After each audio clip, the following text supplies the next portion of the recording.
بسم الله الرحمن الرحيم. الحمد لله رب العالمين، والصلاة والسلام الأتمان الأكملان على سيدنا ونبينا محمد وعلى آله وصحبه ومن سار على صراطه المستقيم المنير إلى يوم الدين. أما بعد، المستمعون الكرام والإخوة الأفاضل، فأسأل الله جل وعلا أن كما جمعنا في هذا المقام الجلل أن يجمعنا سويا تحت ظل عرشه على سرر متقابلين في جنات ونهر في مقعد صدق عند مليك مقتدر.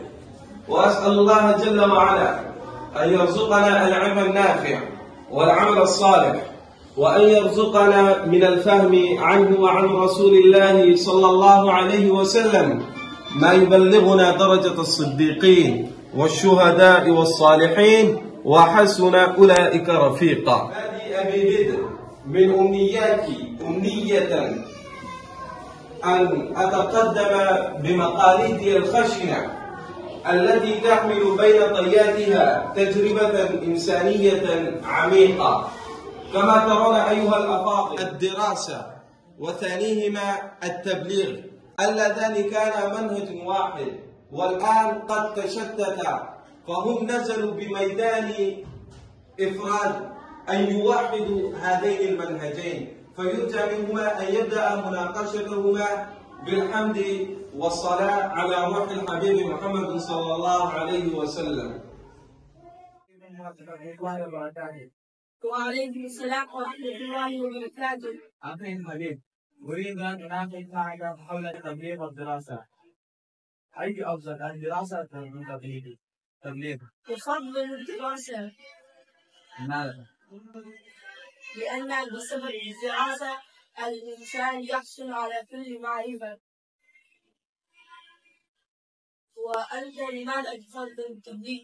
في التبليغ المبلغ هم يذهبون لإعلان كلمة الله، وهم يتكلمون مع الناس بليلة الليل، وبسببهم الشرفاء هم يتركون هذه الأشياء وهم يأتون للدين وهم يصلون ويتكلمون.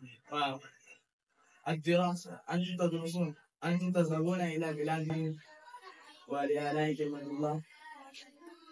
لا، نحن ندرس في المدرسة، فنحن ندرس 30 سنة أو 20 سنة، فنحن نعرف على كل معرفة، ونحن هذه المسائل كلهم نعرف. لا، أما المبلغون فهم يعرفون الأوصاف الستة فقط، لا يعرفون مزيد على هذا، وهم لا يعرفون أشياء كثيرة من العلم. العلماء هم أيضا في التبليغ وهم يذهبون معهم أيضا. في التبليغ هم يدرسون مع هذا الأولياء ويتكلمون معهم، هم يعرفون فقط 6 أشياء وهم يعيشون حياة في هذه الأشياء، لا يتركون هذه الأشياء.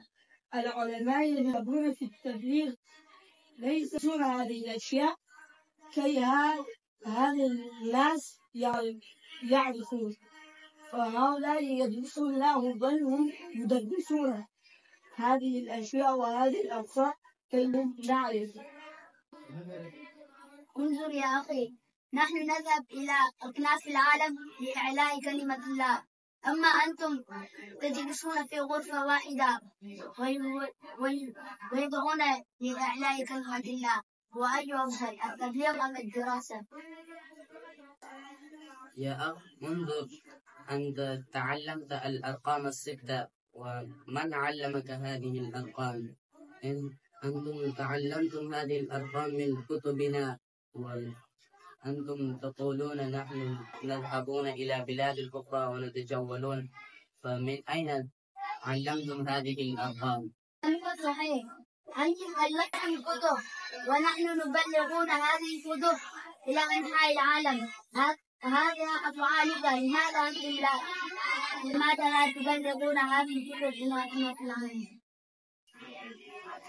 يا أخ، نحن ندرس الدين كامل في المدرسة، وعند المدرس التلاميذ كثير، وعند التلاميذ كثير، وهؤلاء يدرسون كلكم، وأنتم فقط تفهمونه الستة أرقام ونحن نفهمونه الدين كامل، وأنتم تعلمون الكتاب مثلا فزي الأعمال بعد صلوات بعد 5 صلوات.